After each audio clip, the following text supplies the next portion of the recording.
నరేంద్ర మోదీ దేశానికి ఏదో చేయగలుగుతున్నారు, విశ్వగురుగా మారపోతున్నది, ప్రపంచంలో 5వ ఆర్థిక వ్యవస్థ వస్తున్నది. ఇవన్నీ మంచివే కదా. మాటలు కోటలు దాటినా చేతలు గడప దాటినట్టుగా జీడిపి ప్రకారం ప్రపంచంలో 5వ పెద్దది. పేదరికం ప్రకారం ఎంత పెద్దది? మహిళా కానిస్టేబుల్ సినిమా హీరోని కంగనపై దాడి ఎందుకు చేయవలసి వచ్చింది? ఒక రాజకీయ నాయకురాలని ఒక రైతు బిడ్డ కూడా కొట్టింది. ఆ కొట్టడం తప్పే. మనం ట్విట్టర్ ఆమె అకౌంట్ సస్పెండ్ చేసింది కంగనా రనౌత్కి. ఎందుకేముంది ఇట్లాగే అబ్యూజివ్. కుల్విందర్ కౌర్ కొట్టిన ఎవరైతే ఉన్నారో మహిళా కానిస్టేబుల్, వారి చర్యను మీరు సమర్థిస్తున్నారా? మోడీకి గుర్తు చేస్తుంది బాధ్యత ఈ దేశంలో రైతాంగం పడుతున్నటువంటి కష్టాలని.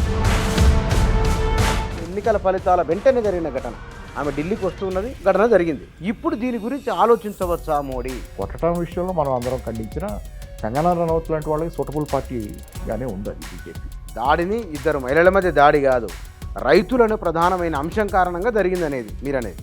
Unless you solve the general problem first, the particular problems tend to crop up ad infinitum. ఒక రైతు మాత్రమే నిలబడ్డాడు ఈ దేశంలో సమస్యల మీద.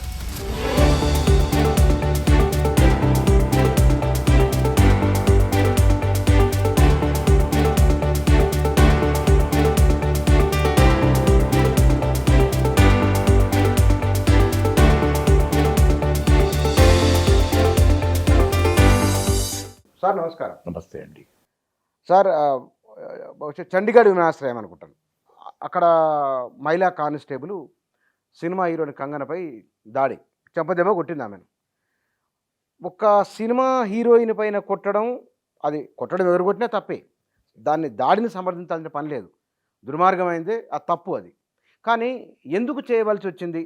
ఆ అమ్మాయి చెప్పిన కొన్ని కారణాలు ఉన్నాయి, అవి సమర్థనీయమేనా? అమ్మాయి కేవలం సినిమా హీరోయిన్గా లేదు కదా. సినిమా హీరోయిన్ బహుశా ఎంపీ ఒక గతించిపోతున్న, గతంలోకి నెమ్మదిగా జారిపోతున్న వాస్తవం.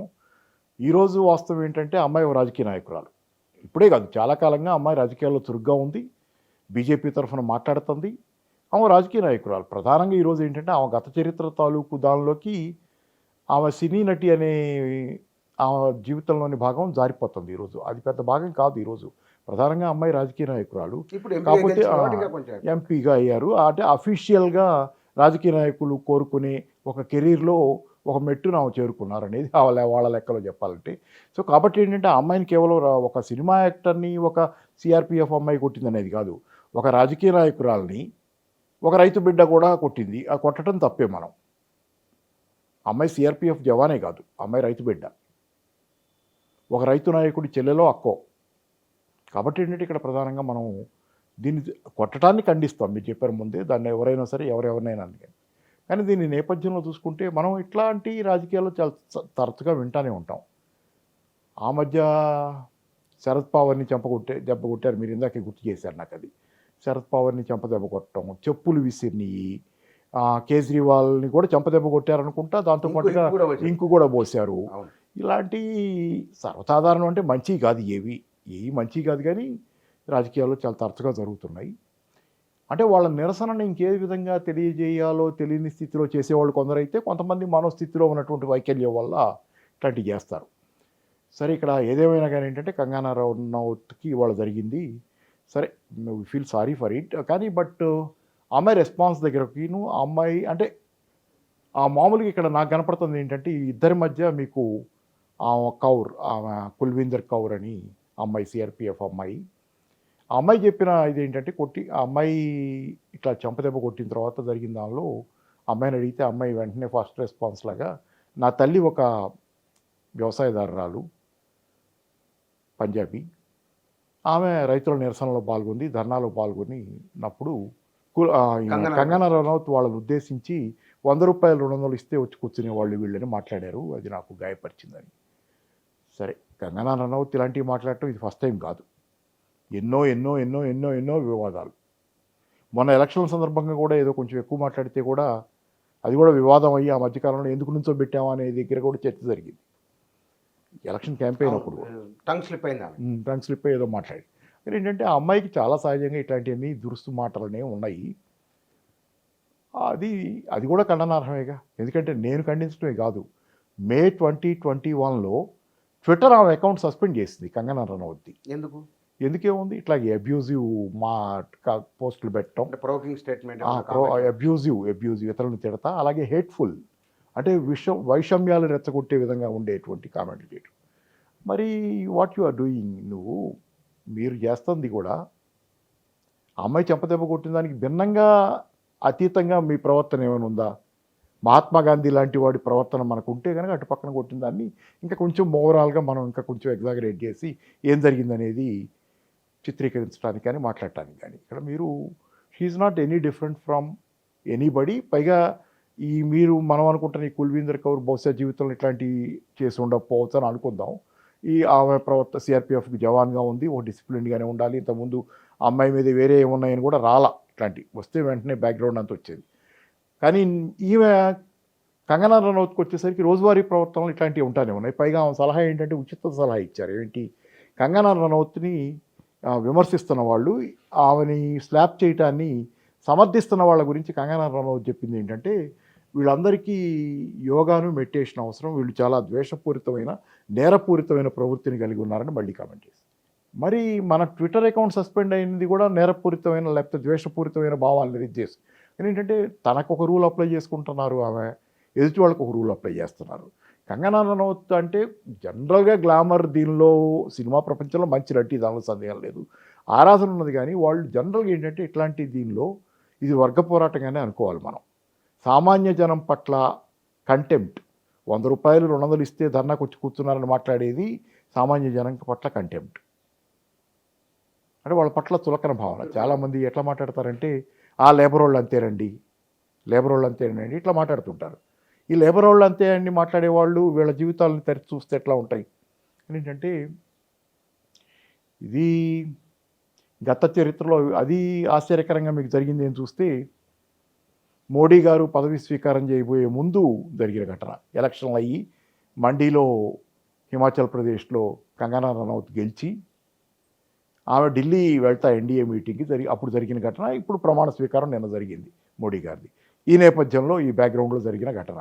మీకు నాకు ఒకటి గుర్తొచ్చింది ఏంటంటే, ఫిజికల్గా అలాగే ఎగ్జాక్ట్ దీనిలో నాకు చెప్పడం కంపేర్ చేయను కానీ నేను అలాంటి దాన్ని అప్పాజీ తిమ్మరస్ అని మీరు చెప్పింది.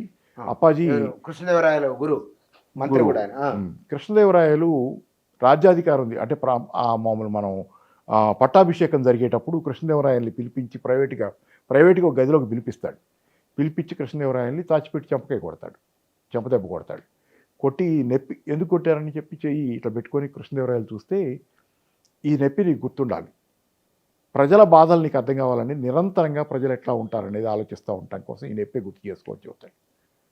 అట్లాగే చెంపదెబ్బ ఫిజికల్గా అలా కొట్టి ఇదంతా కంపేర్ చేయట్లేదు, కానీ ప్రజల బాధలు మర్చిపోయినటువంటి ప్రభుత్వాలు నడుస్తున్నప్పుడు, ఎందుకంటే మోడీ గారి ప్రభుత్వం 2019 ఎన్నికల ముందు, అంతకుముందు సంవత్సర కాలంగా ఇంకా కొంచెం ఎక్కువగా నడుస్తున్న రైతు ఉద్యమానికి క్షమాపణ చెప్పి రైతు ఉద్యమాన్ని ఆపించారు. రైతులు వెళ్ళిపోయారు, వాళ్ళకి చాలా వాగ్దానాలు చేశారు ఆ రోజు.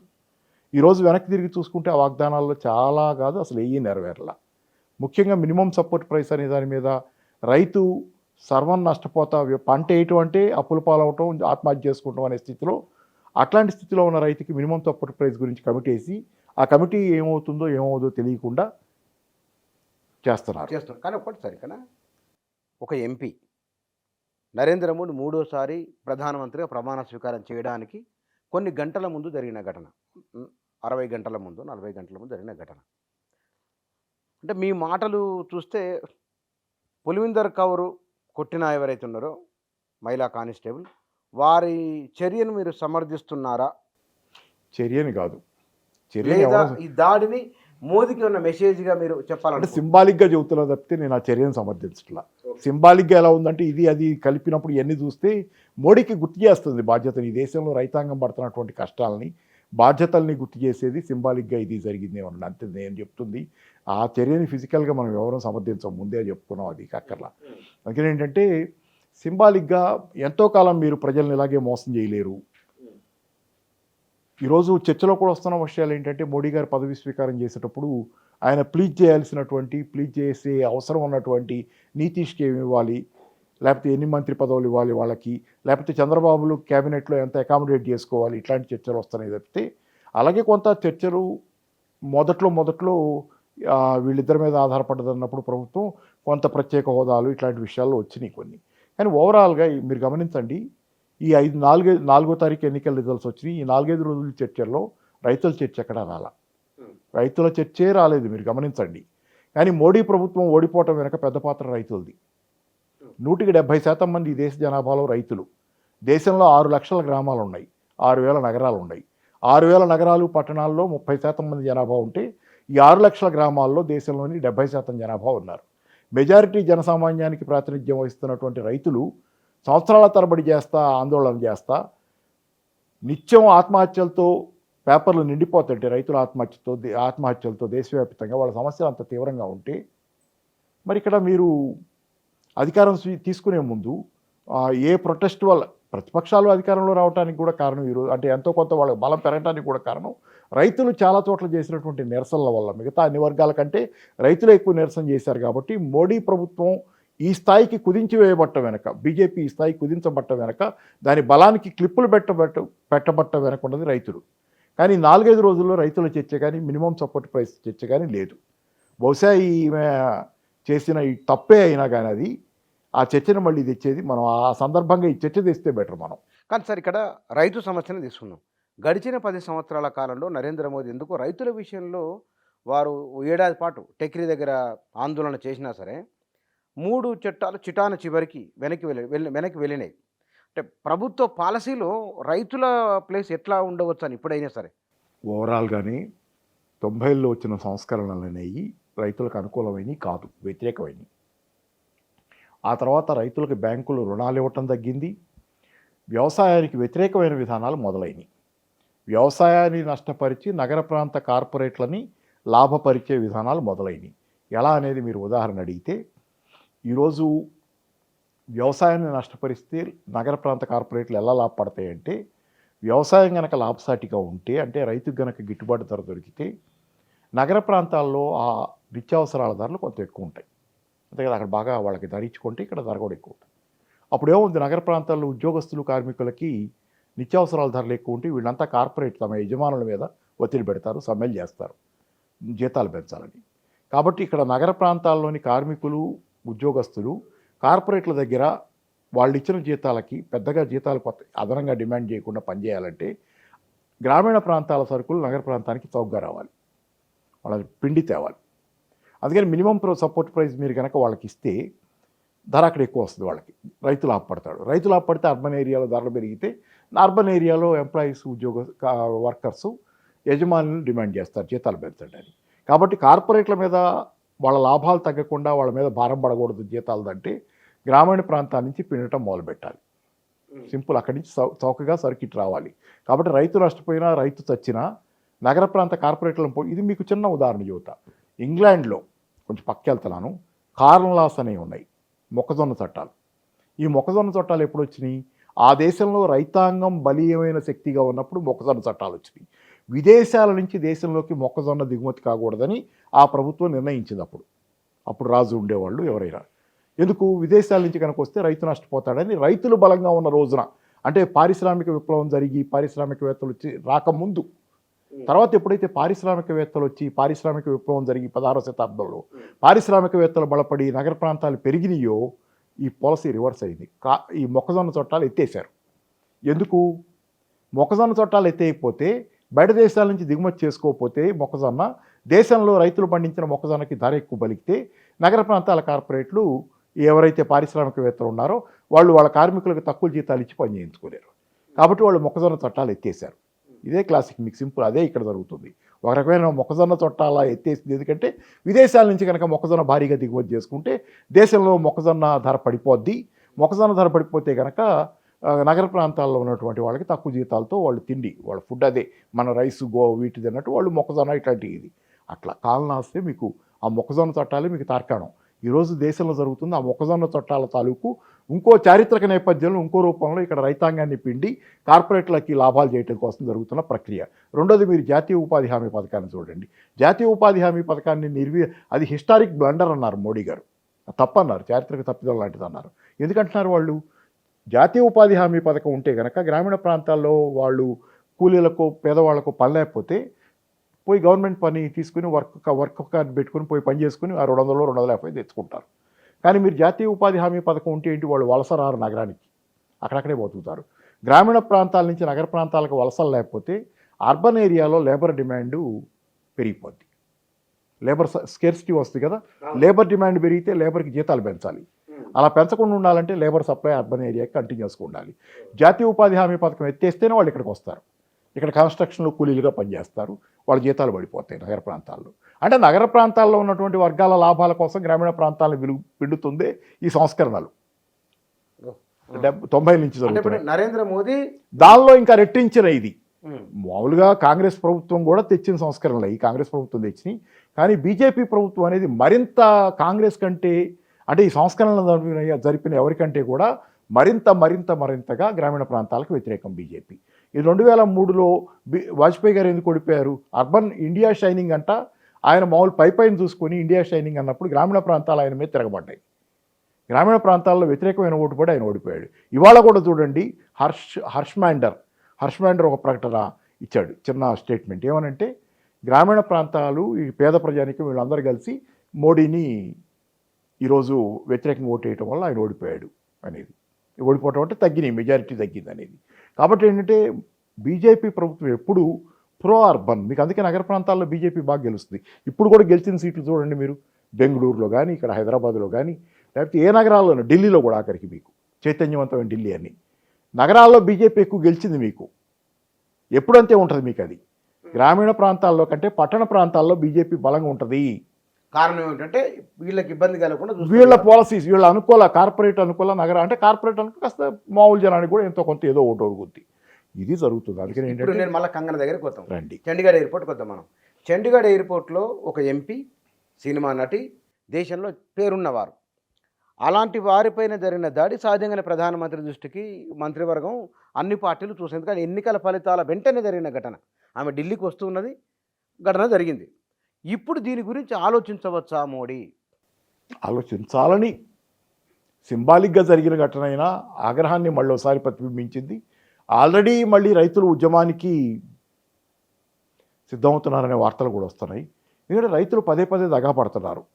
బహుశా నేను అనుకుంటున్నాను దేని విషయంలోనైనా రైతుల కోసం రాజీ పడగలరు. ఇన్పుట్ సబ్సిడీగా 6,000 PM కిసాన్ ఇస్తున్నారు, అక్కడ ఇట్లాంటివి చేస్తున్నారు. కానీ మినిమం సపోర్ట్ ప్రైస్ ఇవ్వరు. సంస్కరణలు అనేవి మొత్తంగా చాపచుట్టేసినట్టే. మినిమం సపోర్ట్ ప్రైస్ ఇవ్వటం అంటే మొత్తంగా సంస్కరణలను చాపచుట్టినట్టు. ఈ దేశంలో నడుస్తున్నటువంటి ఆర్థిక నమూనాని మొత్తం తలకిందులు చేసి చాపదులిపినట్టు దులిపి కొత్త పద్ధతిలో మొదలుపెట్టినట్టు. అంటే గ్రామీణ ప్రాంతాల అనుకూలతతో ఈ దేశం పూర్తిగా తలకిందులు 180 degrees మార్పు అది. అందుకని అంత తేలిక కాదు. కాంగ్రెస్ పార్టీ కూడా మరి మినిమం సపోర్ట్ ప్రైస్ గురించి ఒకవేళ రేపు ఇది ప్రభుత్వం ఉంటుందా పోతుందా ఇట్లా మాట్లాడుతున్నారు కదా. నిన్న ఎలక్షన్ క్యాంపెయిన్లో కూడా పెద్ద ఎక్కువేం కాంగ్రెస్ పార్టీ కూడా మినిమం సపోర్ట్ ప్రైస్ గురించి మాట్లాడాల. బహుశా వాళ్ళు మేనిఫెస్టోలో పెట్టారేమో, వాళ్ళు ఎంతో ఉంది కానీ మినిమం సపోర్ట్ ప్రైస్ పెట్టగలరా వీళ్ళు అనేది నా సందేహం. ఎందుకంటే ఇప్పుడు మీకు ఏంటంటే మొత్తం ఈక్వేషన్నే మార్చేయటం, మొత్తం ఈ దేశంలో అంటే ఎట్లా గ్రామీణ వ్యతిరేక నమూనా నుంచి గ్రామీణ అనుకూల నమూనాకి వెళ్తే అర్బన్ ఏరియాలో కార్పొరేట్లు మొత్తం చాలా పెద్ద ఎత్తున మీరు మొత్తం ఎంత సామాన్యమైనటువంటి వ్యవహారం కాదు. అదొక మినిమం సపోర్ట్ ప్రైస్ 3 అక్షరాలే, కానీ అదొక రెవల్యూషనరీ చర్య. మీకు అది వాళ్ళు దానికి లీగల్ స్టేటస్ ఇవ్వటం అంటే, చట్టబద్ధత ఇవ్వటం అంటే మినిమం సపోర్ట్ ప్రైస్కి అది మామూలు వ్యవహారం కాదు, మొత్తం అది విప్లవం. గ్రామీణ ప్రాంతాలలో నరేంద్ర మోదీ పట్ల చాలా అనుకూలత ఉన్నది. ఈసారి ఓటు పర్సెంటేజ్ పెరిగింది దేశవ్యాప్తంగానే. మన తెలంగాణలోనే 2వ ప్లేస్లోకి ఇవాళ తెలంగాణలో 2వ ప్లేస్లో బీజేపీ కనబడింది లోక్సభలో. ఫర్ ఎగ్జాంపుల్ అనుకుందాం, నరేంద్ర మోదీ దేశానికి ఏదో చేయగలుగుతున్నారు, విశ్వగురుగా మారపోతున్నది, economy double digit growth rate నమోదవుతున్నది, ప్రపంచంలో 5వ ఆర్థిక వ్యవస్థగా వస్తున్నది. ఇవన్నీ మంచివే కదా. అంటే చివర ముక్క నుంచి వస్తా, ప్రపంచంలో 5వ ఆర్థిక వ్యవస్థ 3 కాబోతుంది తొందరలో, ఇదే కదా. కానీ మీరు జీడిపి చెబుతున్నారు, దానిలో జీడిపి ప్రకారం ప్రపంచంలో 5వ పెద్దది. పేదరికం ప్రకారం ఎంత పెద్దది? పేదరికం చాలా ఉంది, చాలా ఉంది కదా. దేశంలో ఏ స్థాయిలో ఉన్నాం? బంగ్లాదేశ్ కంటే కిందే ఉన్నాం.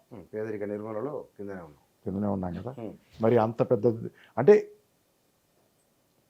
మాటలు కోటలు దాటినా చేతలు గడప దాటినట్టుగా ఐదవ పెద్ద దేశంగా ఆవిర్భవించామనే ఒక గణాంకం మాటను దాగిన ఈ దేశంలోని పేదరికం ఎందుకు ఎక్కువ ఉంది? మీరు అక్కడ చూడాల్సింది జీడిపిని కాదు. ఈ దేశం గొప్పతనం తెలియాలంటే, ఈ దేశం నిజంగా ఏం జరిగిందో, ఈ దేశంలో మోడీ గారి పాలనలో ఎంత బాగుందో తెలియాలంటే పర్ క్యాపిటల్ ఇన్కమ్ చూడాలి, తలసరి ఆదాయాన్ని చూడాలి, జనాల జీవన ప్రమాణాలను చూడాలి, హ్యూమన్ డెవలప్మెంట్ ఇండెక్స్ చూడాలి. చూడకుండా ఒట్టి జీడిపి చెప్తే 140 కోట్ల మంది జనాభా ఉన్నటువంటి దేశం ఒక 10 కోట్లు 15 కోట్లు లేకపోతే ఇంకొక 30 కోట్ల జనాభా ఉన్న దేశాలను దాటి 30 కోట్లు మాత్రం ఎక్కడుంది? ఆమె ఇంగ్లాండ్ లాంటి దేశాలను దాటాం మనం. వాటి జనాభా ఎంత? పరిమితం కదా, పరిమిత జనాభా. చాలా పరిమితం. మరి 140 కోట్ల మంది ఉత్పత్తి చేసిన దాన్ని మళ్ళీ 140 కోట్ల మంది పంచుకుంటే మంది ఎక్కువైతే మధ్యకి పోతున్నాయిందిగా. మీరు ఇంగ్లాండ్ని దాటితే రేపొద్దున జపాన్ని కూడా దాటచ్చు. కానీ వాస్తవానికి మీరు 140 కోట్ల మంది ఎగనెస్ట్ రేస్ ఎవరితో ఉన్నారు? 10 కోట్ల మందితో రేస్లో ఉన్నారు. 140 కోట్ల మంది కలిసి ఉత్పత్తి చేసిన దాన్ని పెట్టి మీరు వాళ్ళని దాటామని చెప్పుకుంటున్నారు 10 కోట్ల మంది ఉండి. కాదు కదా, 140 కోట్ల మంది ఉన్న వాళ్ళు ఉత్పత్తి చేసిన దాన్ని ఇంకో 130 కోట్లు ఉన్న చైనా ఉత్పత్తి చేసిన దాంతో పోల్చుకుందాం. పోనీ చైనాతో దేవాలని కాదు పోటీ నేను. వాళ్ళు 130 కోట్ల మంది మనకంటే చాలా ఎక్కువ ఉత్పత్తి చేస్తున్నారు కదా. మన 140 కోట్ల మంది ఉత్పత్తి ఎంత స్థాయిలో ఉంది? ఉదాహరణ చెబుతా. ఈ దేశంలో ఒక చిన్న ఉదాహరణ. 70 కోట్ల మంది 70% మంది గ్రామీణ జీవితంలో ఉన్నారు. ఒక 60% దాకా రైతాంగం వాళ్ళు, అంటే మెజారిటీ పరోక్షంగా ప్రత్యక్షంగా రైతాంగం. వాళ్ళందరూ కలిసి ఉత్పత్తి చేస్తున్న జీడిపి ఎంత అండి ఈ దేశంలో? అంటే 100 రూపాయలు ఒక సంపద ఈ దేశంలో ఒక సంవత్సరంలో ఉత్పత్తి అవుతుందంటే 100 రూపాయల సంపద ఉత్పత్తి అవుతుంది ఈ దేశంలో ఒక సంవత్సరంలో. దానిలో వ్యవసాయం నుంచి ఎంత వస్తుంది? 14 రూపాయలు వస్తుంది. 14% జీడిపిలో అగ్రికల్చర్ షేర్. అంటే 100 రూపాయల్లో 14 రూపాయలు వ్యవసాయం నుంచి వస్తాయి.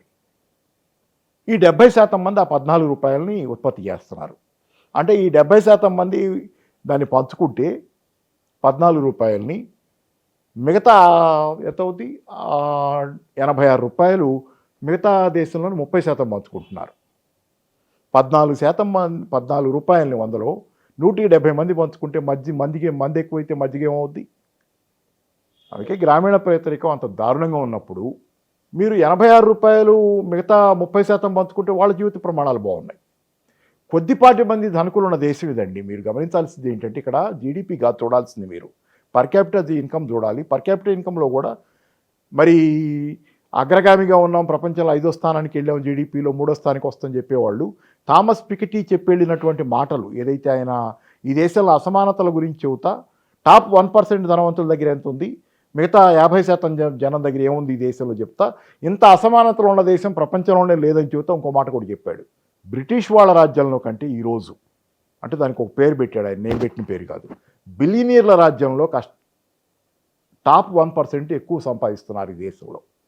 బ్రిటిష్ వాళ్ళ రాజ్యంలో కంటే, వలస పాలనలో కంటే కూడా అత్యధిక ధనవంతులైనటువంటి టాప్ 1% జనాలు ఈరోజు ఈ దేశంలో ఎక్కువ సంపాదించుకుంటున్నారు. కింద వాళ్ళ ఆదాయాలు పడిపోతున్నాయి. అంటే వలస పాలన, బ్రిటిష్ వాళ్ళ పాలన మనం చెదరించుకుంటాం. మనం పోరాడాం, స్వాతంత్రం తెచ్చుకున్నాం. స్వాతంత్రం తెచ్చుకున్న తర్వాత అంతకంటే దుస్థితిలో మీరున్నారని ఒక థామస్ పికెటీ మనకి గణాంకాలతో చెబుతుంటే 5వ స్థానం అయితే 3వ స్థానం అయితే చెప్పుకోవడానికి గంభీరంగా ఉంటుంది. ఆ రకంగా బిలియనీర్ల సంఖ్యలో చూస్తే భారతదేశం కూడా అగ్రగామిగానే ఉంటుంది. ప్రపంచంలో చాలా దేశాల కంటే బిలియనీర్లు కూడా ఎక్కువే ఉంటారు ఇక్కడ. లగ్జరీ కార్ల అమ్మకాలు బాగా జరుగుతున్నాయి. లగ్జరీ గృహాల అమ్మకాలు అంటే 1.5 2 కోట్ల పైనుండే ఇళ్ల అమ్మకాలు జరుగుతున్నాయి. కానీ రెండో పక్కన చూడండి, బైకులు కొనేవాళ్ళు కొనలేకపోతున్నారు, బైకుల అమ్మకాలు తగ్గుతున్నాయి. కార్లు కొనేవాళ్ళు, చిన్న కార్లు కొనేవాళ్ళు సెకండ్ హ్యాండ్ కార్ల అమ్మకాలు పెరుగుతున్నాయి. మొబైల్ ఫోన్లు కూడా ఈ మధ్యకాలంలో చాలామంది కొత్త ఫోన్ కొనటం ఎందుకని చెప్పి రిపేర్లు చేయించుకునే వాళ్ళు పెరిగారు. ఫోన్లకు అమ్మకాలు కూడా తగ్గినాయి. కొత్త ఫోన్లు కొంటల జనాల ఆదాయాలు పడిపోయినాయి. దీని వెనక దాగున్న వీళ్ళు చెప్పిన 5వ స్థానం వెనక దాగున్నటువంటి వాస్తవాలు ఈ దేశంలో. ఎఫర్డబుల్ హోమ్స్ అనేవి ఉన్నాయి 40-45 లక్షల లోపు, వాటి అమ్మకాలు దారుణంగా పడిపోయి ఈ దేశంలో లగ్జరీ హోమ్స్ రికార్డు స్థాయిలో అమ్ముతున్నాయి. భారతదేశ చరిత్రలో ఎప్పుడూ లేనంత స్థాయిలో లగ్జరీ హోమ్స్ అమ్మకాలు జరుగుతున్నాయి. అంటే ఈ దేశంలో సూపర్ ధనవంతులు పుట్టుకొచ్చారు. వాళ్ళు రోజు రోజుకి పెరుగుతున్నారు, వాళ్ళ ఆదాయాలు పెరుగుతున్నాయి, వాళ్ళు కొనే వస్తువులు అమ్ముడు బాగా పోతున్నాయి. కానీ మామూలు జనం, మధ్యతరగతి జనం కొనే 45 లక్షల రూపాయల ఎఫర్డబుల్ హోము, ఒక మామూలు జనం కొనుక్కునే 15,000 10 20,000 పెట్టి కొనుక్కునే ఫోన్లు, మొబైల్ ఫోన్లు, బైకులు, చిన్న కార్లు వీటి అమ్మకాలు పడిపోతాయి. కానీ అంటే నరేంద్ర మోదీ గ్రామీణ వ్యతిరేక నమూనాను తీసుకొని వెళ్తున్నారా మీ ఉద్దేశం? మరింత ఎక్కువగా పివి నరసింహరావు సంస్కరణలు తెచ్చారు. ఆ సంస్కరణలే గ్రామీణ వ్యతిరేకమైనవి ఓవరాల్గా ఇందాకే చెప్పాను. దాంతోపాటుగా ఏంటంటే కాకపోతే కాంగ్రెస్ పార్టీ ఏంటంటే ఈ గ్రామీణ వ్యతిరేకమైన సంస్కరణలలో మరీ గ్రామీణ ప్రాంతాలు పూర్తిగా ఆత్మహత్యల దిశగా, అంతరించిపోయే దిశగా పోకుండా అణగారిపోయే దిశగా జాతీయ ఉపాధి హామీ పథకం లాంటి సేఫ్టీ నెట్లను తెచ్చింది. ఈ వాతావరణంలో వాళ్ళు పూర్తిగా కూలిపోకుండా సేఫ్టీ నెట్, వెల్ఫేర్ లాంటిది ఒక దాన్ని తెచ్చింది. వాళ్ళు దెబ్బ తగిలినా వాళ్ళకి మందు రాసే ఇది తెచ్చింది. ఇక్కడ అది కూడా లేదు. నరేంద్ర మోడీ గారి హయాంలో పూర్తిగా ఆయన రేవడీ కల్చర్ మీద చర్చ పెట్టాడు కదా. ఉచితాలు అనేది అన్ని చర్చ తెచ్చి జాతీయ ఉపాధి హామీ పథకం తప్పని చెప్పి ఆయన పూర్తిగా ఏంటంటే ధనవంతుల అనుకూలమైనటువంటి వైఖరి వల్లే ఈరోజు ఆయనకి తగ్గినటువంటి సీట్లకి కారణం కానివ్వండి, గ్రామీణ ప్రాంత వ్యతిరేకత, నగర ప్రాంతాల్లో కూడా ధనవంతుల అనుకూలత విధానాలు ఈ ప్రధానంగా జరిగింది ఆ కాలం. దానిలో భాగంగానే కంగనా రనౌత్ లాంటి వాళ్ళు ఏంటంటే ఇప్పుడు ఆ కొట్టడం విషయంలో మనం అందరం ఖండించిన కంగనా రనౌత్ లాంటి వాళ్ళకి సూటబుల్ పార్టీగానే ఉంది అది బీజేపీ. అయినా స్వాభావికంగానే కులీనా వర్గానికి చెందిన మనస్తత్వం కానివ్వండి ఇవన్నీ చూపిస్తున్నారు. మొదటి నుంచి కూడా జనాన్ని చిత్కరించుకోవటం కూడా మీకు 100 రూపాయలు 200 ఇస్తే ధర్నా కూర్చునేవాళ్ళు వీళ్ళని, జనాల పట్ల చీత్కారం, జనాల పట్ల జనాలను అవమానించే తీరు. ఆఖరికి ట్విట్టర్ కూడా ఇందాక చెప్పినట్టు మే 2021లో ఆమెని ఈ అబ్యూజివ్ అంటే ఎట్లా పడితే అట్లా తిచ్చిపోస్తుంది అందరినీ, అలాగే ద్వేషభావాన్ని పెంచుతుందనే దాని మీద సస్పెండ్ చేసే పరిస్థితి. అంటే దాని ఒక సామాన్య జనం పట్ల చాలామందికి ఉండే కంటెంప్ట్ అండి. వాళ్ళు అంతే, మామూలు ఏం మాట్లాడతారు, లేబర్ వాళ్ళు అంతే, బస్తీ వాళ్ళు అంతే, అంతే అంతే అంతే అంతే వాళ్ళని తీసి పారేసేది పురుగుల కంటే హీనంగా. ఇది రోజువారీ హింసేగా వాళ్ళ మీద జరుగుతున్న రోజువారీ హింసే కదా. మీరు అనేది కంగనా రనౌత్ విషయంలో ఒక ఎంపీ, సినిమా స్టారు, ఆమె మీద మహిళా కానిస్టేబుల్ చేయి చేసుకుంటే సినిమా రంగానికి సంబంధించిన వాళ్ళు ఎవరు మాట్లాడారు. షబానా ఆజ్మీ వీళ్ళంతా కాదు ఆమెను సపోర్ట్, ఆమెని కంగనా రనౌత్ని సపోర్ట్ చేస్తా ఇలా చాలామంది సినిమా వాళ్ళు. నేను అనేది మొదటి రోజు ఏమన్నారంటే 1 డే వరకు ఏ రెస్పాన్స్ రాలేదు.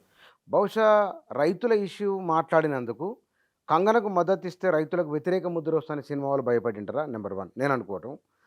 తర్వాత ఒకరు ఇద్దరు మాట్లాడినట్టు షబానా ఆజ్మీ వాళ్ళు వీళ్ళు కొంతమంది వచ్చారు మాట్లాడారు. తర్వాత రెండోది ఏమంటే వారు ఆమె మాట్లాడిన మాట, పంజాబ్లో ఉగ్రవాదం తీవ్రవాదం పట్ల నాకు ఆందోళనగా ఉంది అని కంగన ట్వీట్ చేయడం.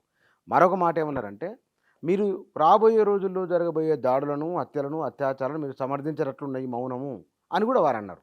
అంటే పంజాబ్ ప్రజలందరినీ కలిపి తీవ్రవాదులుగా మాట్లాడటం మళ్ళీ అబ్యూజివ్ స్టైలే. మొత్తం రైతులందరినీ, పంజాబ్ రైతులందరినీ కలిపి మాట్లాడుతుంది. ఒక అమ్మాయి చంపదెబ్బ కొట్టేందుకు పంజాబ్ రైతులందరినీ గురించి కడుపు రగిలేటట్లు మాట్లాడుతుంది ఆ అమ్మాయి. ఇట్లాంటి అంత స్వీపింగ్ స్టేట్మెంట్స్ అంటే ప్రతి పేదవాడిని ఒక దొంగగా చూసే స్వభావం సమాజంలో ఉంది కదా. మామూలుగానే సమాజంలో ఏదైనా దొంగతనం జరిగిందంటే ముందు పనివాళ్ళ మీద అనుమానం చేయటం అనేది చాలా సర్వసాధారణంగా చాలామంది చేసే పని. అట్లాగే రైతాంగం పట్ల ఇప్పుడు ఈ మాటలు కూడా అట్లాగే మొత్తంగా వీళ్ళంతా అదేనండి. స్వీపింగ్గా ఓ పేదవాడైతే వాడు దొంగ అయి ఉంటాడు మాట్లాడతాం. మరి మనం ఉత్తరప్రదేశ్లో రైతు ఉద్యమం జరిగే టైంలో అనుకుంటా ఆ ఒక నాయకుడు, బీజేపీ నాయకుడు కొడుకు కారు ఎక్కిస్తే కారు మీద నుంచి పోనిస్తే చచ్చిపోయారు 3-4. అది ఆ రోజు ఇంత చర్చ, మరి ఇంత టెర్రరిస్టులు. మరి అతను ఎవరు, టెర్రరిస్టా కాదా? అతను ఎవరు, కారు ఎక్కించిన అతను? What is he? ఎవరు ఎందుకు మాట్లాడాల టెర్రరిస్ట్ అని అతన్ని? అతని మీద రకరకాలుగా మరి ఏంటంటే మన సామాజిక పొజిషన్ని బట్టి మనకు మాట్లాడే హక్కులు సంక్రమిస్తున్నాయి. న్యాయం, ధర్మం, నిజాయితీ, నీతి అనేది కాకుండా ఇక్కడ మన దగ్గర ఎంత డబ్బులు ఉంటే అంత స్వేచ్ఛగా మనం మాట్లాడే అవకాశాలు మనకు వస్తున్నటువంటి పరిస్థితి కనపడుతుంది ఇక్కడ. అది కానీ మరి ఆ రోజు అంత దారుణంగా వాళ్ళు ధర్నా చేసుకుంటుంటే, కారే ధర్నాను ఇది చేస్తుంటే నిరసన తెలియజేస్తే వాళ్ళు కారు పోనిస్తే కేసు ఏమైందో నాకు తెలియదు ఇప్పుడు దాని సంగతి. కానీ ఈ సందర్భంలో అది కూడా చర్చలోకి రావాలి కదా. చర్చనీయాంశాలు వస్తున్నాయి. ఈ సందర్భంలో అది కూడా చర్చలోకి రావాలి కదా. ఈ సందర్భంలో ఉత్తరప్రదేశ్లో అప్పుడు జరిగింది చర్చలోకి రావాలి కదా. తేవాలి కదా దాన్ని కూడా. ఇటు వాళ్ళు చేసిన తప్పులు, అటు వాళ్ళు చేసిన తప్పులు మొత్తంగా సమగ్రంగా ఒక చిత్రీకరణ రావాలి కదా ఎవరేంటనేది. తప్పు అటు ఉంది ఇటు ఉందని మాట్లాడుకుంటున్నాం. ఎవరు మొదలుపెట్టారు, ఎవరేం చేస్తున్నారు, దీని మూలం ఎక్కడుంది, ఎక్కడి నుంచి ఆరంభమైంది, ఎవరు మొదలుపెట్టారు, ఎవరేం చేస్తున్నారు, నిత్యం సామాన్య జనం మీద జరుగుతున్నటువంటి అకృత్యాలు ఏంటి, పేదవాళ్ళ మీద నిత్యం వైలెన్సే కదా అది. వాళ్ళు కూడా మనుషులేగా. వీళ్ళు ఇంతే, లేబర్ వాళ్ళు ఇంతే అని వాళ్ళు ఎదురుగా మాట్లాడుతున్న సందర్భాలు అనేకం ఉన్నప్పుడు మనంత అది వైలెన్సే కదా. దాని గురించి చాలా సర్వసాధారణంగా తీసుకుంటున్నాం. డబ్బులున్నోడి హక్కుల గురించే మనకు బాధలు వస్తాయి. పేదవాడికి ఏం జరిగినా మనకి ఎంత పట్టింపు ఉండదు.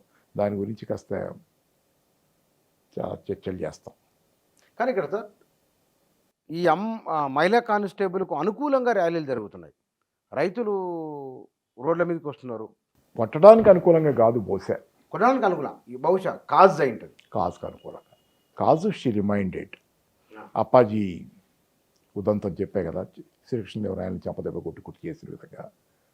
బహుశా అమ్మాయి చేసిన తప్పైనా కానీ అది చర్చలోకి తెచ్చింది రైతుల సమస్యని ఈరోజు ఇష్యూని. కాబట్టి ఆ చర్చ అనేది జరగాలి. అమ్మాయి తప్పుకి సరే అమ్మాయి అంది కదా, ఇట్లాంటి 1000 ఉద్యోగాలు పోయినా ఐ డోంట్ కేర్ అంది. అవును, చాలా దామే. అంటే ఎంత బాధపడి ఉంటుంది అనేది ఒకటి మనం అర్థం చేసుకోవాలి. సరే ఆ అమ్మాయికి జరిగేది ఆ ప్రొసీజర్ ఏదో ఉంటుంది, వాళ్ళ సిఆర్పిఎఫ్లో ఉంది కదా అమ్మాయి, దాని ప్రకారం అది జరుగుద్ది, అది వేరే విషయం. కాకపోతే నేను చెప్పేది ఒకటి, ఇక్కడ అమ్మాయి లేవనెత్తిన విషయం గురించి కూడా ఆలోచించండి. ఆ అమ్మాయి చేసిన తప్పుతో పాటు అమ్మాయి లేవనెత్తిన విషయం గురించి కూడా, ఆ అమ్మాయి చేసిన తప్పు అయితే ఆ అమ్మాయికి కంగనా రనౌత్కి మధ్య జరిగినటువంటిది ఇద్దరు మనుషుల మధ్య జరిగిన తప్పు. ఈ అమ్మాయి చేయకూడదు, సిఆర్పిఎఫ్లో ఉండి అమ్మాయి చేసింది, ఆ అమ్మాయి ఒక ఎంపీ, అమ్మాయికి ఇట్లాంటి ఎవరికైనా జరగకూడదు ఇలాంటి అమ్మాయికి జరిగింది. కానీ దీని చుట్టూ అల్లుకున్నటువంటి వ్యాస్ట్ కోట్ల మంది ఈ దేశ రైతాంగం, అణగారిపోతున్న వాళ్ళు, ఆత్మహత్యలు చేసుకుంటున్న వాళ్ళు, అంతం లేకుండా అప్పుల భారం కింద నలుగుతున్న వాళ్ళు, వీళ్ళందరి గురించి కూడా ఒకసారి మరీ చర్చ చేసుకుంటే, ఆ హింస గురించి కూడా మాట్లాడుకుంటే ఇంకా కాస్త ఎక్కువ ఉపశమనం దొరికే మార్గాలను వెతికేటట్లయితే బహుశా భవిష్యత్తులో ఇట్లాంటి ఘటనలు జరగటానికి కింద నేల మీద ఉన్నటువంటి కొన్ని రకాల నేలల్లో కొన్ని రకాల మొక్కలే మొలిసినట్టు ఈ నేలలో ఇట్లాంటి హింసాయుత వాతావరణం ప్రబలే ఆలోచనలు పుట్టే వాతావరణం నేలలో ఇక ముందు కాలంలో ఇట్లాంటి వాతావరణం లేకుండా న్యాయంగా ఎవరి శ్రమకి తగ్గ ఫలితం వాళ్ళకి దొరికి ఇట్లాంటి అసంతృప్తులు, అట్లాంటి అసంతృప్తితో కూడిన నేల నుంచి ఇట్లాంటి అతిగా రియాక్ట్ అయ్యే కానీ ఆక్రోశంతో రియాక్ట్ అయ్యాయి కానీ ఇట్లాంటి ఏవి జరగకుండా ఉండే వాతావరణం రావాలని. లేకపోయేటట్లయితే మీరు నేలని అంటే వాస్తవ పరిస్థితిని ఏ నేపథ్యంలో అయితే ఈ పరిస్థితి ఇట్లాంటివి జరుగుతున్నాయో ఆ నేపథ్యాన్ని మీరు సర్దిద్దకుండా చక్కబెట్టకుండా ఇవన్నీ మారాలంటే అది కాజు లేకపోతే అది పునాది. దానిలో ఉన్నటువంటి వాస్తవాన్ని మీరు మార్చుకుంటే ఇవన్నీ మార్చలేరు. రేపు పొద్దున ఇట్లాంటి మీరు ఇది ఈ రూపంలో కాకపోతే ఇంకో రూపంలో కాకపోతే ఇవన్నీ ఇలా ఎప్పటికీ దాని ఎక్స్ప్రెషన్. అందుకే ఒక మాట చెబుతాను నేను, unless you solve the general problem first, the particular problems tend to crop up ad Infinitum. మీరు ఒక సాధారణ సమస్య, ఇక్కడ సాధారణ సమస్య ఏంటంటే వ్యవస్థాగతంగా రైతు అనేవాడు నష్టపోతున్నాడు, రైతు అనేవాడు వ్యవసాయం చేస్తే ఆత్మహత్య చేసుకునే స్థితిలో ఉంచబడ్డాడు. కాబట్టి ఆ జనరల్ సమస్యని మీరు పరిష్కరించకుండా దాని నుంచి పుట్టుకొచ్చే 1,00,000 ఇతర మేనిఫెస్టేషన్స్ని మీరు పరిష్కారం చెప్పలేరు. అవి పుడతానే ఉంటాయి దీనిలోంచి. ఈ నేలలోంచి రైతు అసంతృప్తి అనే నేలలోంచి 1,00,000 రూపాయల్లో 1,00,000 సమస్యలు పుడతానే ఉంటాయి ఈ సమాజంలో.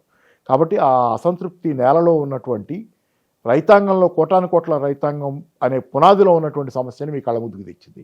కాబట్టి భవిష్యత్తులో ఇట్లాంటివి జరగకూడదని కోరుకుంటా, అదే సందర్భంలో ఏంటంటే జరగకుండా ఉండాలంటే ఆ కింద ఉన్నటువంటి గ్రౌండ్ లెవెల్లో ఏదైతే ఈ సమస్యల్ని పుట్టిస్తుందో ఆ మూలాల్లో పరిష్కారం కావాలని అనుకుంటున్నాను. కానీ ఇక్కడ నరేంద్ర మోదీ గడిచిన 10 ఏళ్ల కాలంలో కిసాన్ సమృద్ధి యోజన తదితర రూపాల్లో ఇంకా బాగానే సాయం చేస్తున్నారు. పూర్వం అసలు రైతుల గురించి ఎవరు పట్టించుకోలేదు. మోదీ మాత్రమే బీజేపీ వాళ్ళు బాగా చెప్తున్నమాట. మోడీ గారు వచ్చిన తర్వాతే స్వాతంత్రం వచ్చిందని కంగనా రనౌత్ 2014లోనే భారతదేశానికి చెప్పారు కదా. అట్లాగే మోడీ గారు వచ్చిన తర్వాతే వ్యవసాయం గురించి పట్టించుకున్నారనేది చెప్పటం. అంతకుముందు ఎవరు పట్టించుకోలేదని. పట్టించుకోవాల్సినంత గతంలో పట్టించుకోవాలి నిజమే, కానీ మోడీ గారు అస్సలు పట్టించుకోలేదు.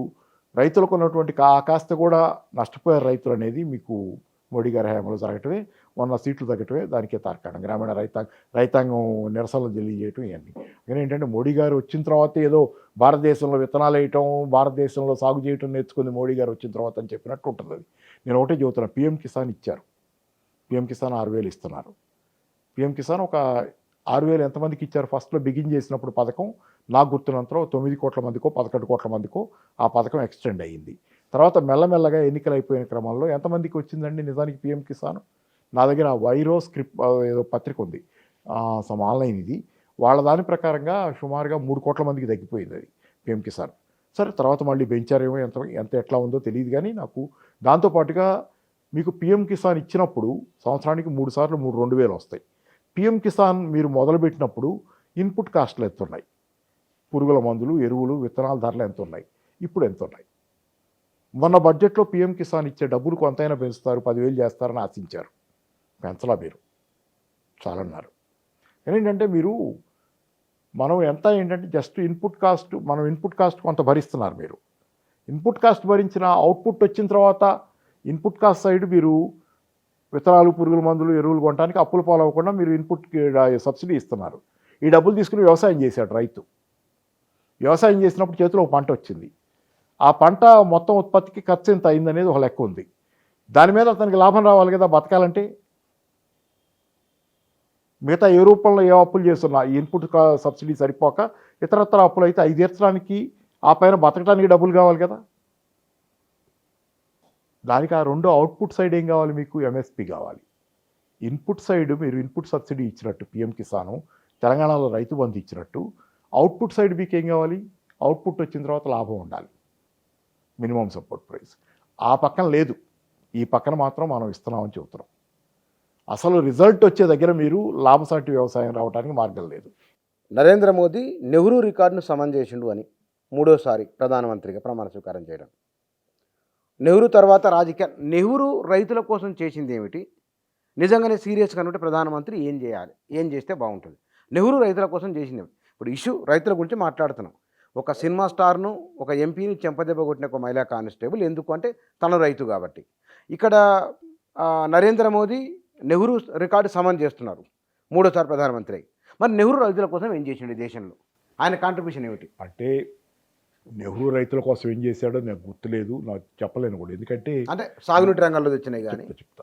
ఎందుకంటే ఆ రోజు పారిశ్రామికీకరణకి ఆయన ఎక్కువ ప్రాధాన్యత ఇచ్చాడు. పంచవర్ష ప్రణాళికల్లో కూడా పారిశ్రామికీకరణకి ఇచ్చిన ప్రాధాన్యత వ్యవసాయానికి ఇవ్వాల. ఆ లోపం వల్లనే మనకి 1966లో దేశంలో ఆహార ధాన్యాల కొరత బాగా వచ్చి ధరలు బాగా పెరిగిపోయి విపరీతమైన సఫరింగ్ ఆ రోజు దేశంలో. ఆహార ధాన్యాల ధరలు ఆకాశాన్ని అంటినాయి. దాని ముందే 62లో చైనా యుద్ధం, 63, 64లో ఎప్పుడో పాకిస్తాన్తో యుద్ధం ఏదో జరిగినాయి. యుద్ధాల నేపథ్యం వ్యవసాయం మీద కాకుండా పారిశ్రామికీకరణ మీద దృష్టి పెట్టడంతో మనకు ఆ రోజు ఆహార ధాన్యాల కొరత వస్తే అప్పుడు PL400 ఏదో ఉంది కదా, అమెరికా నుంచి ధాన్యాలు వచ్చినాయి ఆ సాయంగా. ఆ నేపథ్యంలోనే హరిత విప్లవం తర్వాత వచ్చింది. ఇట్లయితే మన లాభం లేదు, వ్యవసాయం మీద దృష్టి పెట్టాలని దాని మీద. మీరన్న నెహ్రూ కంటే కూడా నేను ఇందిరాగాంధీకి క్రెడిట్ ఎక్కువ ఇస్తాను. ఎందుకంటే ఆమె వచ్చిన తర్వాత ఇది కాదన్నది, అప్పటికి నెహ్రూ చనిపోయారు. 66 నాటికి లేరు నెహ్రూ, 66లో ఇది జరిగింది. అప్పటికి ఇందిరాగాంధీ వచ్చి ఉంటారు.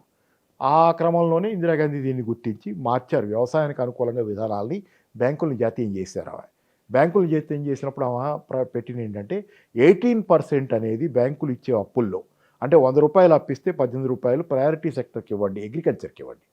ప్రయారిటీ సెక్టర్ 40% ఏదో ఉంది, దానిలో 18% వ్యవసాయానికి ఇవ్వాలని నిబంధన పెట్టడం ద్వారా జాతీయం చేసిన బ్యాంకులు తయారు చేసి ఆమె రైతుకు అప్పివ్వడానికి ఏర్పాటు చేశారు. ప్రైమరీ సెక్టర్కు పునాది వేసింది బలమైన. అలాగే ఆ హరిత విప్లవానికి.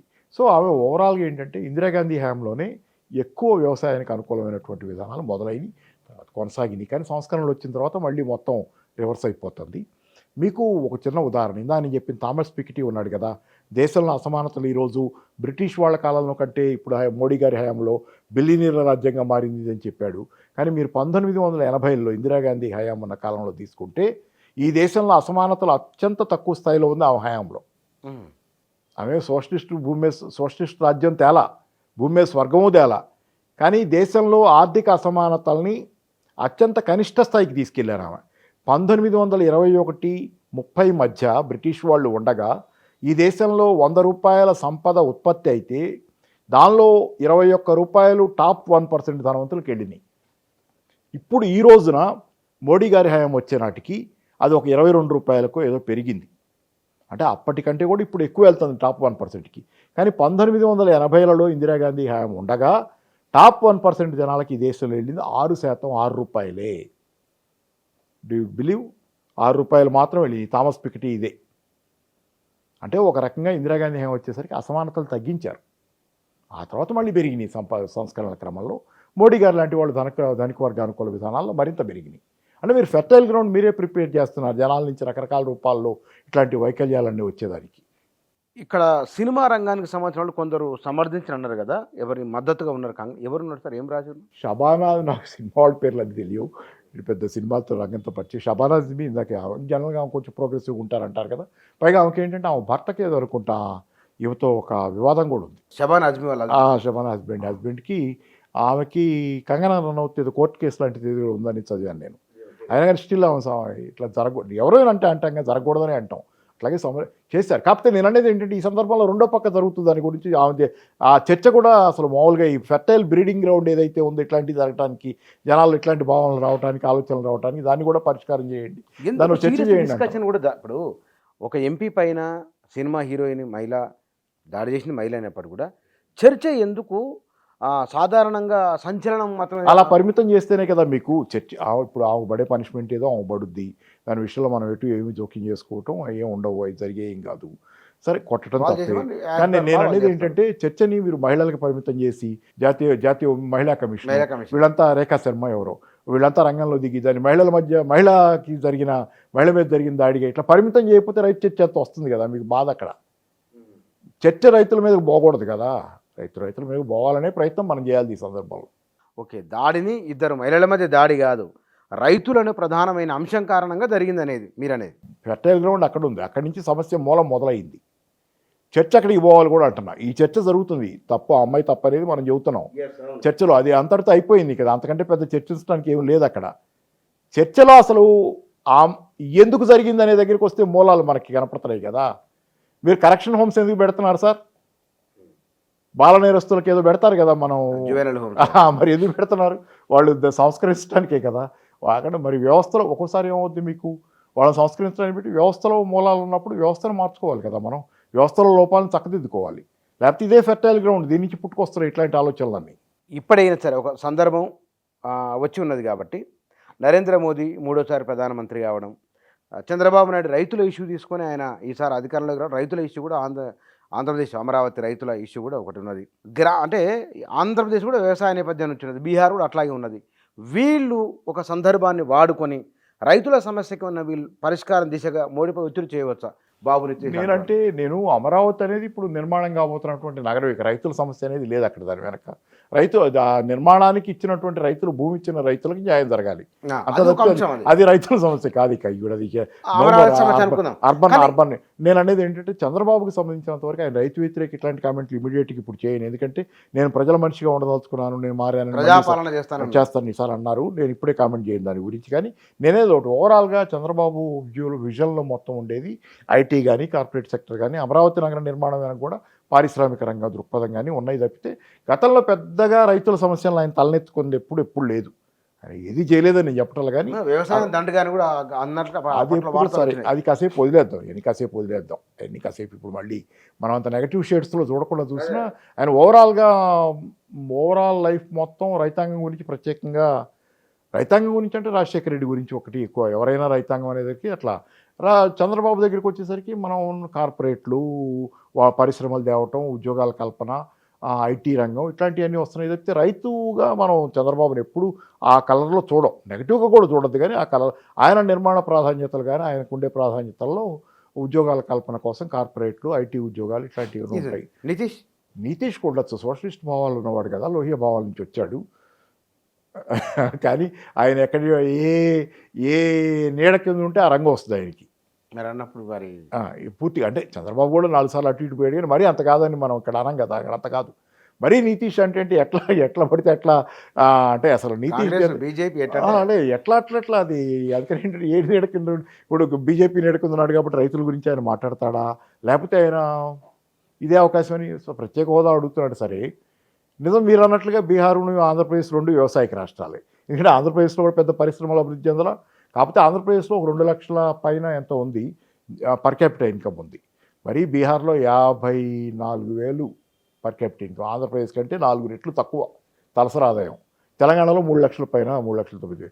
సరే, ఇది అంత లోయెస్ట్, దేశంలో లోయెస్ట్ పర్ క్యాపిటల్ రాష్ట్రం కాబట్టి ఆయన కూడా మరి వీళ్ళు ఏమైనా ఒత్తిడి పెడితే కనుక దేశానికి అంత రైతుకు మంచి జరిగితే అది ఒక వేరే రకంగా ఉంటుంది. కానీ వీళ్ళ ప్రాధాన్యాల్లో ఎవరి ప్రాధాన్యతల్లో ఉందనేది అది ప్రశ్న అక్కడ. కానీ ఇక్కడ రైతులను ఎజెండాగా తీసుకొని రైతు సమస్యల పరిష్కారం ఎజెండా అనేది ఇవాళ కాకపోతే రేపైనా సరే వచ్చే అవకాశం ఉందా తెరపైకి, ఎజెండా పైకి? తెచ్చారుగా రైతులు, ఎప్పుడు తెచ్చినందుకే అనివార్యత అనివార్యత రాబట్టేగా మోడీ ఆ రోజు ఎవ్వరికి ఎప్పుడు ఈ దేశంలో తలవగ్గని సారీ చెప్పడానికి ఎప్పుడు జరగదు. ఒక రైతుకు మాత్రమే సారీ చెప్పాడు కదా రైతు ఆ రోజు, మోడీ గారు ఆ రోజు. రైతు ఒక అనివార్యతను తెచ్చాడు కదా ఆ రోజు, సారీ చెప్పి వాళ్ళని ఢిల్లీ నుంచి సాగనంపాల్సిన అవసరాన్ని రైతు తెచ్చాడు కదా. చర్చలోకి ఎప్పుడో తెచ్చాడు రైతు, మర్చిపోకుండా మళ్ళీ గుర్తు చేసుకుంటున్నాడు ఇప్పుడు అంతే. చర్చలోకి తెచ్చాడు. ఈ దేశంలో ఎవరు చేయని పని రైతు చేశాడు కదా నిరసన. ఏ వర్గం చేయలే కదా, రైతు మాత్రమే నిరసన చెప్పాడు. గత 10 ఏళ్లలో ప్రపంచంలో అతిపెద్ద రైతు ఉద్యమంగా ప్రపంచమే నివ్వెరపోయి చూసింది. ఇటు ఒక రకంగా చెప్పాలంటే ఢిల్లీ వైపు కానీ ఇది కానీ ఆ రోజు జరిగిన రైతు ఉద్యమాన్ని అసలు ఇట్లాంటిది ఇదేంటి ఇట్లా ఉంటారా అని, ఇట్లా చేయగలరా? భారతదేశంలో ఏ వర్గం చేసింది? ఏ వర్గం చేయలే. బ్యాంకు ఉద్యోగస్తులకు సమస్య వస్తే 2 రోజులు సమ్మె చేస్తారు, లేకపోతే అయిపోద్ది, మళ్ళీ మామూలుగా ఉద్యోగాలు చేసుకుంటారు. తప్పదు, అట్లా అయిపోయింది. ఒక రైతు మాత్రమే నిలబడ్డాడు ఈ దేశంలో సమస్యల మీద. Right sir, thank you sir, thank you very much.